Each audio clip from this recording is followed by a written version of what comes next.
Renungan pagi 29 Julai bertajuk Aku Harus Melihat Roma Juga.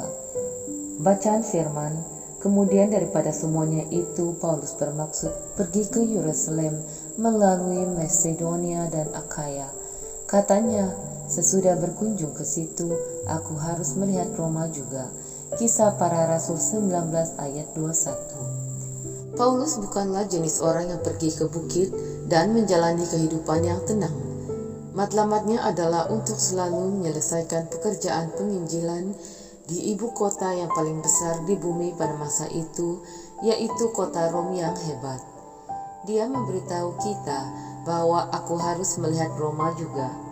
Ya, memang benar, Paulus akan katakan, saya telah pergi ke banyak kota dan banyak tempat, tetapi masih ada satu kota yang saya ingin memberi impak, dan kota itu ialah kota Rom yang jauh, pusat empire.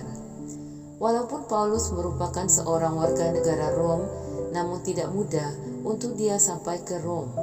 Ini berarti hampir 4.000 km untuk sampai ke sana melalui laut, gunung ganang, dan banyak lagi halangan lain.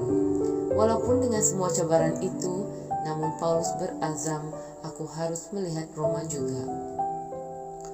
Orang besar berimpian besar. Mereka bertekad untuk mencapai sasaran, tidak kira betapa mencabarnya usaha itu.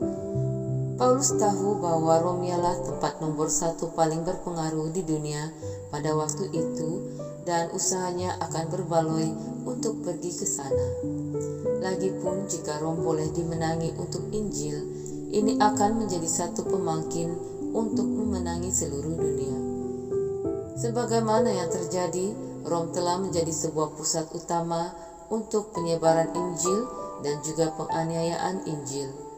Paulus menulis salah satu daripada suratnya yang paling panjang dan yang paling penting kepada orang-orang Rom, dan Rom menjadi pusat kemurtadan kira-kira 4 abad selepas gereja Kristen membuat permulaan yang sederhana di sana. Pada waktu ini dan zaman ini, apa yang Anda harus lakukan untuk pekerjaan Tuhan?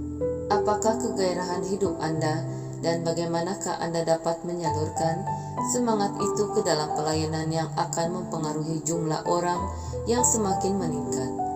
Pergilah kepada Tuhan dan tanya Dia apa yang Anda harus lakukan, dan kemudian bertekadlah seperti Paulus untuk memenuhi visi Tuhan dalam hidup Anda.